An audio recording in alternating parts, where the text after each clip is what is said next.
What's up, Eagles Nation? What's going on, NFL world? How you doing, division rivals? This is Steven Hyder with Gate City Sports Channel, the sports channel where the cerebral NFL fan comes for about 10 minutes of daily content. All right, guys, I wanted to reward y'all for tuning in on the weekend, guys. We all know views go down over the weekend, so as a token of my appreciation to you guys, I really wanted to nerd out today with you. And I'm going to show you just how much I nerded out this morning for you guys. So, what if I told you 54% of all the contracts on the Philadelphia Eagles will expire at the end of this season? 54%. Yes, guys, I got some nice visualizations set up for you all today to show you guys. We're going in depth with this free agency market that's heading up. We're going to talk a lot about what the contracts look like, where things stand currently, guys. So get ready, get your calculator, get your pad of paper, guys. There's a lot going on here. I can tell you that right now. So to start with, do you guys remember when I did that video with Lord Brunson, where Brunson and I did a live stream together? He was cutting me up because of my Android phone because I couldn't get the StreamYard link. I'll link the video down below. But at that time, I told you guys we had roughly 7 players whose base salaries were above $10 million, right? And we had like 12 guys at that point in time whose cap, so their salary cap number, was above $10 million. Boy, things have changed a lot since just that video. And by that video, let's keep in mind, at that point in time, we already had guys who had moved their contracts prior to the Washington game, right? We had Malik Jackson and we had Alshon Jeffrey who moved their contracts. So it was already starting to be a very favorable kind of market for, direction, I should say, for the Eagles. And as we sit here today, a lot has changed, guys. I mean, if you look at the cutoff line, I'm going to throw the chart up here for you. If you look at the cutoff line to where we currently stand, there's only 5 guys now making above $10 million in base salary. Fletcher Cox, Brandon Graham, Javon Hargraves, Brandon Brooks, and then Derek Barnett. Okay, Lane Johnson is just under it if you want to count him as 6 because it's just right there. I get it, guys, but I'm just going to stick to the number of $10 million. All right, I'm going to say 5 guys. So where did the savings start with? Carson Wentz trade. Carson Wentz trade was number 1. He was the highest paid player, just ahead of Fletcher Cox when you looked at his cap number, and then you looked at his base salary. He was like $400,000 above Fletcher Cox at the time. So who else got, what else happened? Darius Slay. Darius Slay is the latest example of things that happened. And he converted $12 million, it was a lot of money, guys. $9 million of his base salary he converted over into some kind of option-based money, guys, to save the Eagles a crap ton of cap savings. And as a matter of fact, if you look at the Eagles' actual salary cap table now, you can see that according to over the cap, we've come down quite a bit, guys. We're now at $34 million over the cap. Let's keep in mind, at the time that I made the video with Lord Brunson, guys, just for a reference here, guys, we were $53 million over the cap at that point, and we're already down to $34,047,668 according to over the cap. Keep in mind, over the cap has not factored in the terms yet of the Lane Johnson deal or the terms yet of what happened with Jason Kelce because those aren't known yet, okay? So it's only factoring in that Darius Slay move.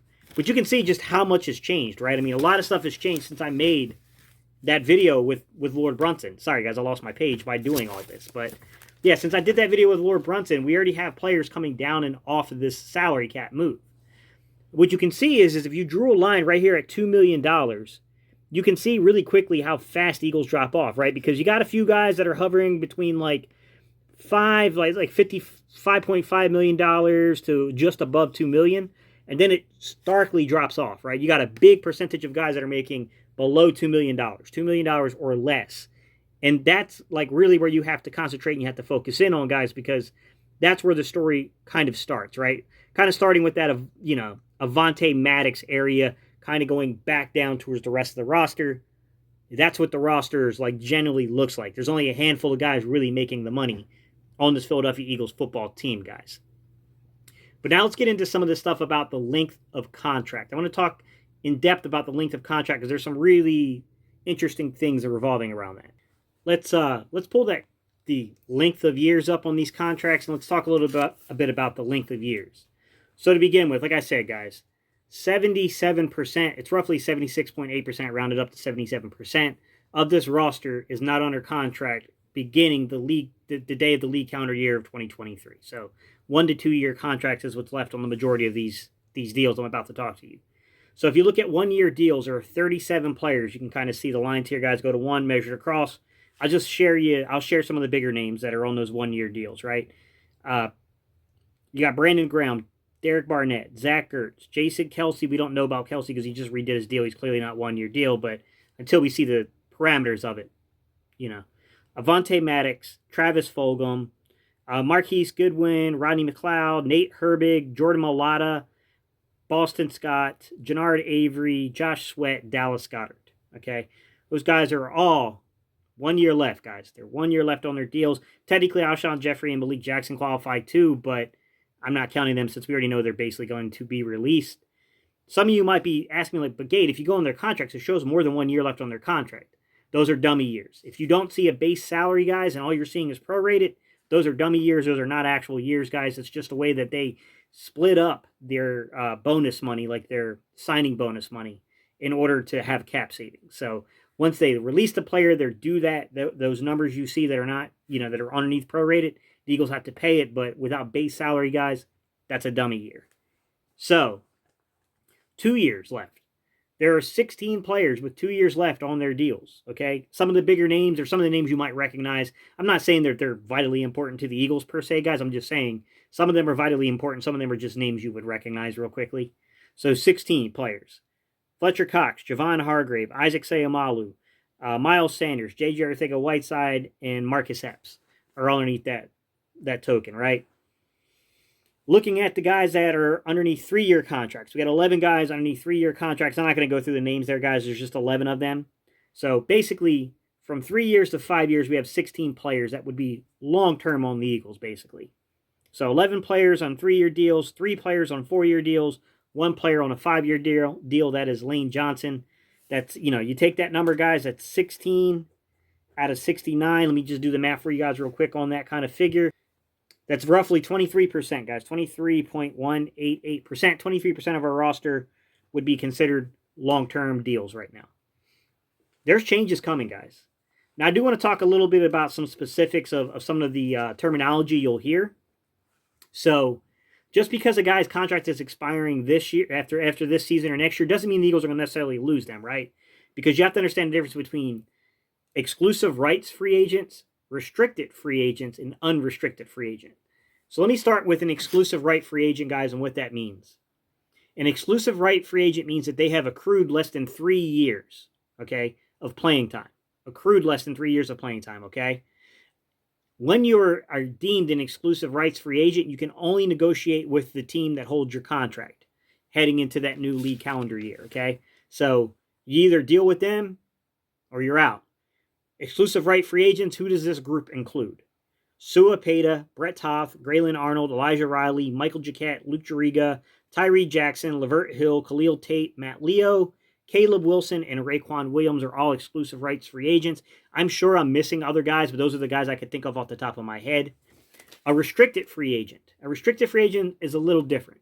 So a restricted free agent is free to negotiate with any team it likes, but there is a restriction set on them that has to do with the tender.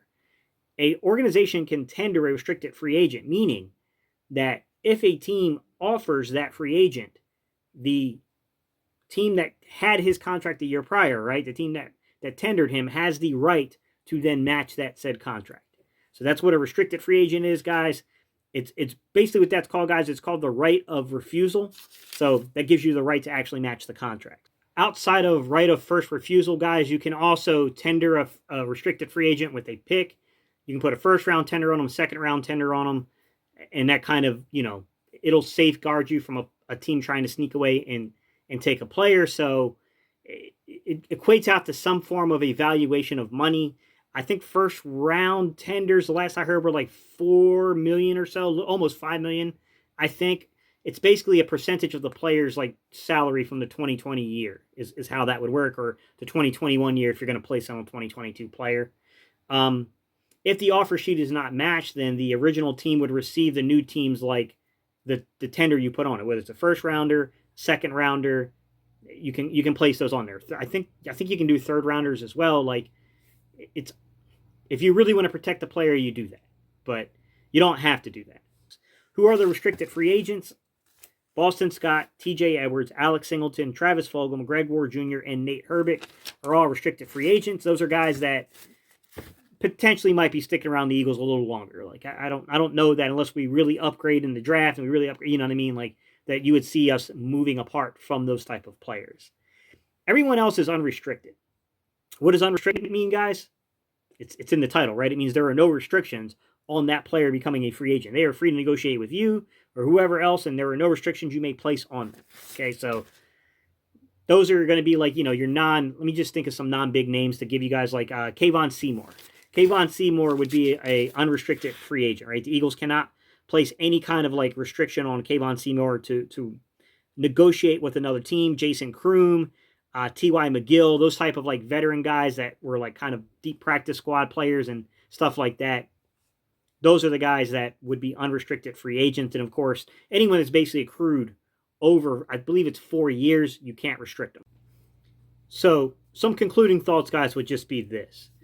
Back when I did that video with Lord Brunson, guys, like I'm not a mole for the front office. I'm not some kind of, soothsayer or, anyone who can predict the future. That's not what's going on here, guys. I just really understood the money.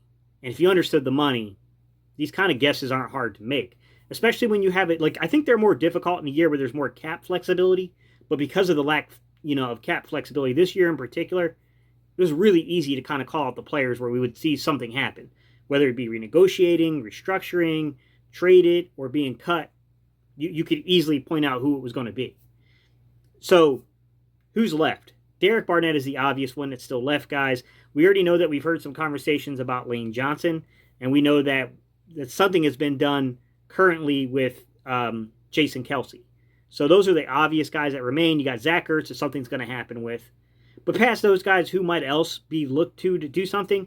Javon Hargraves. I mean, Javon Hargraves has got a $12.75 million base salary, $12,750,000 base salary. You can convert a lot of that into option-based bonuses, because if you look at his prorated bonuses, Javon Hargraves is only like $2.45 million. So he's a prime candidate that, if he's willing, that's the other part. They got to be willing, but you can easily take the money and move that money to gain cap savings for this year. Past Javon Hargraves, guys, I mean, you can look at Brandon Brooks. He doesn't have a large prorated bonus on his. It's like 4.9, while his base salary is way up there, guys. I mean, you look at a guy like Brandon Brooks' base salary being like $10.4 million. I'm sorry, his prorated bonus is 4.054, so $4,054,000. You could definitely play around and move some of that money, guys. Definitely. Where could it get interesting? I'm going to tell you where it could get interesting, and that's just to kind of keep your eyes on what they do with Lane Johnson exactly. Are they going to renegotiate the entire contract again? Because they just renegotiated it in like 2019. Or is this someone they're going to convert and they're going to move stuff around, so are they going to restructure it? Remember, restructure does not mean what a lot of people think. It affects the player in a very, very small way. All it's doing is deferring money from this year to another year, but they're guaranteed money. All that stuff stays the same. The reason I say it could get interesting with Lane Johnson is that his prorated bonus is almost as much as his actual base. His base is $9.5 million, guys. $9,565,000. You can absolutely move that. You can move money around there and save yourself temporary space. He's under contract for a really long time, right? I wouldn't be shocked because of the $8 million prorated bonus. It wouldn't shock me if I hear that he's a renegotiation, not a restructure. That's one that, like, I'm kind of watching in to see what happens there. The other one is Marquis Goodwin. Marquis Goodwin could be another guy that restructures contract here. He can renegotiate and add years, or he could restructure. He's got a $4 million base salary. There's no dead money on his at all. You could cut him and save the complete $4 million, or you could negotiate his down to the league minimum. League minimum being just a little over $1 million for a player of his accrued years, guys. So basically going from like $4 million to a little under $1.5 million. They could definitely like restructure his contract to do that, or they could renegotiate it, give him an additional year, spread it out, whatever they want to do, guys. It's really on the Eagles to do that. So that's what I got for you guys. I mean, you could look at Isaac Seumalo, who's got a $4 million base salary, only 1.4, and like prorated stuff. Like, you could definitely move him down towards more of a league minimum for a year or so. Just, it's not a huge delay for him. Like, the following year, he would get his money. So, there's definitely things that can be done here, guys. All right, y'all. I appreciate y'all tuning in. This video has been longer than I already anticipated, so I'm going to jump off of here, guys. Don't forget, if you want to support the channel, link is in the description to buy me a cup of coffee. You can also like, comment, and subscribe if you're not subscribed, guys. That greatly helps the channel out. With that, guys, peace. I'm out of here. I'll see y'all on the next video.